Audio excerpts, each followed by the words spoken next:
happy days for the Toonami. Now, after a scintillating display at Wembley last night, it's fair to say there were a lot of Magpie fans with sore heads this morning after a long night of celebrations.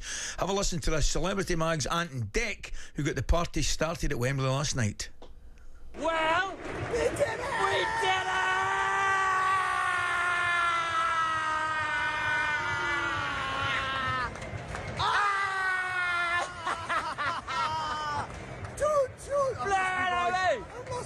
I cannot believe it! Oh my God, this is amazing! This is the best day of my life, apart from the wedding and the kids and all that. Yeah. But it's the best day of my life!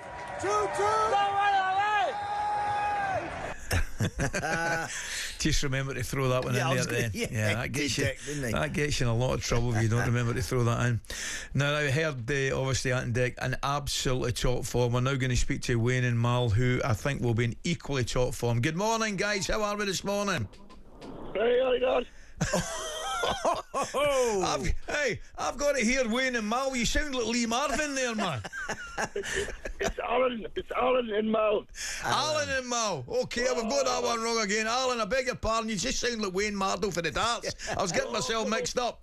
What a day! What a day for you, pal. We've got no voice. That's all gone. Oh, wait, listen. Tell me about the whole journey. When did you go down? We went down Saturday morning. Stayed in Watford. And so we spent the day in Watford. It was just full of mags, man. We took the town over. Then we went there yesterday morning, and then we went to Jory Park with our spoons. It was bouncing, man, absolutely bouncing. And then we went in the ground. You know, the whole thing, man, from start to finish. Hey, what a weekend. What a weekend, man. I've got to say to you, mate, it sounds as though it's not finished. No way, we're driving home now. But it's, we've got the flags out the window. All the two lads are going past. Everyone's buzzing. Well, have a safe journey, mate. I'm about to send that interview to Bletchley Park just to get a whole thing deciphered, mate. Fantastic. Congratulations. We've got another Newcastle fan. Ian, how are you this morning? Oh, absolutely buzzing, mate. Just unbelievable. Were you down at the game, pal? I was. Me little hard one way back now. Oh, brilliant. Ian, did you actually, when you turned up yesterday, did you feel sometimes you just get a gut feeling it's going to be your day? Did you have that yesterday or not? Well, to be honest, Andy, all week I thought I'd get beat about 4-0 until I packed my bag on Friday. Right. And I thought we were going to win. I don't know why. I thought we were going to win, and it was just brilliant, absolutely brilliant. Well, I was going to say, Ian, why? I mean, why would you have thought like that after I thought 2 year better, magnificent performances against Arsenal in the semi-final and some of the teams you've beaten in the tournament? It's just, I don't know, we're still a bit we're losing you. We're losing there. Never mind. You get home safely, mate. You and the wee fella go home safely. Thanks very much for taking the time to join us this morning. We've got another caller who wants to say what he's done, what he's been up to. Wayne's with us now. Wayne, very good morning. How are you? Yeah, good morning, guys. Very good, thank you. Congratulations on a great victory yesterday, Mr. McCoist and Andy. Happy Paddy's Day to you. There you are. Very balanced, Wayne. Very good. We're not used to balanced calls like that. That was fantastic. Now listen, tell me about yesterday. Andy and I, obviously, we watched the game. Newcastle thoroughly deserving of the victory. Yeah, I was going through it last night. How many standout players we had. Do you know what?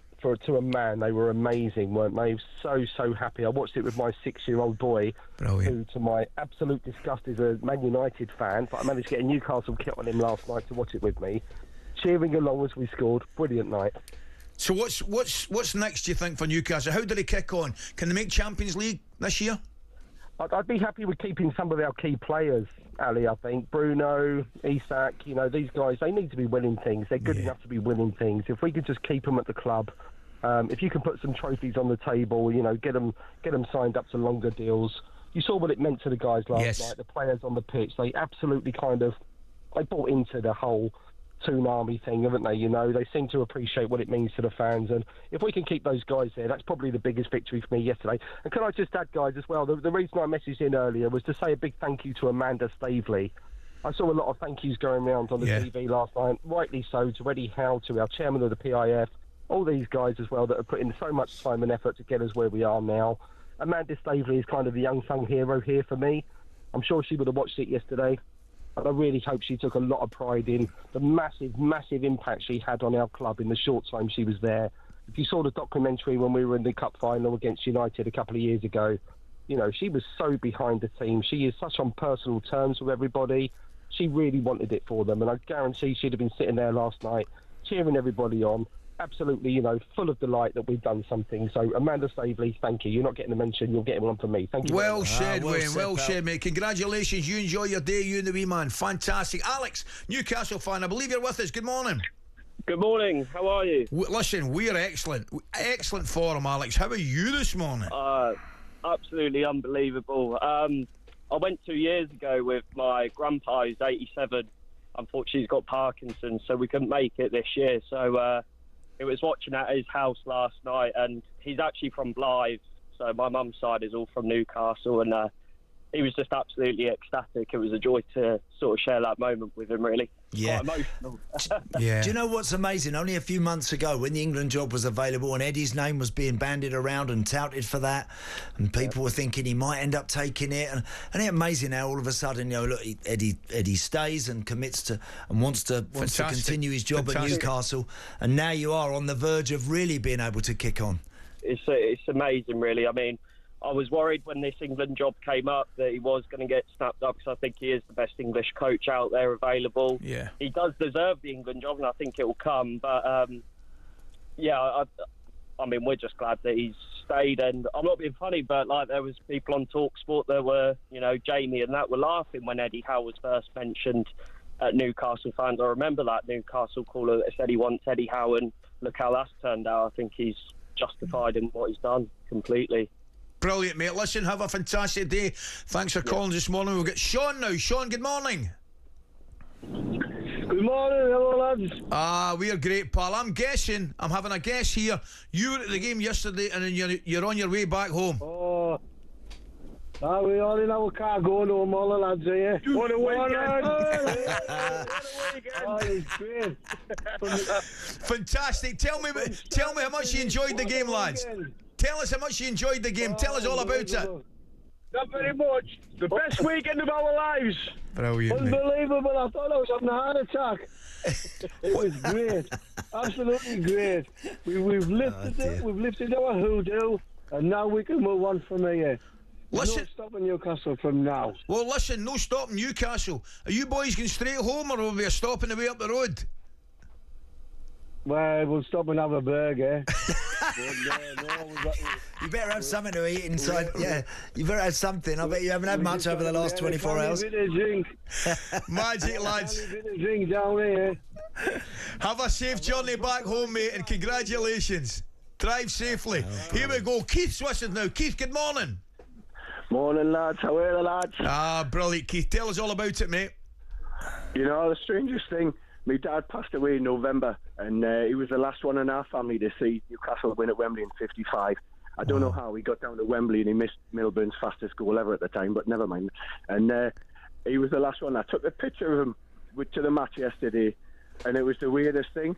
I've literally touched his photo, and I said, "How are you, Dad? Let's go with a header." And then Dan Burn scores, and it was no way. It was nuts, and I was an emotional wreck then. Yeah. And I've been an emotional wreck since, and to be fair, I can't remember much about last night. Keith, what a wonderful story, pal. What a wonderful story. I guarantee your old man will be sitting up there watching down a big smile on his face. Well, you mentioned Ward Jackie, you mentioned Milburn, you've got Alan Shearer. What about Isaac at the moment? Oh, he's just on fire. He's just a gem, isn't he? You know, yesterday, you know, Salah he just didn't get a touch of the ball, and these players like I said, you know, sometimes they can be quiet and then they just pop up. But he was always around. I don't know how fit he is, but he's put a shift in, and all the lads put a shift in. Yeah. And everybody put a shift in from Covent Garden onwards, to be honest. But, if Carlsberg did weekends, this is it. I tell you. Yeah, good shout there. I've never been such an emotional wreck as I have this weekend. It's just history, isn't it? Probably in the build-up earlier on in the week, fancying Liverpool were probably going to going to have a bit too much for them all round. Whatever. I did myself, by the way. I think we all did, and then all of a sudden, sometimes you wake up on the day and you just think, you know what, this might be our day today. Just feeling something else today we might be able to bring to the party. And my goodness, they tactically it was very smart. It was interesting where Eddie said in the league game, the previous league game against Liverpool, he changed things around completely. Well, he did. He played Gordon, kind of number 10. Like deliberately, and almost with this one in mind, with the cup final in mind, to then go back to this.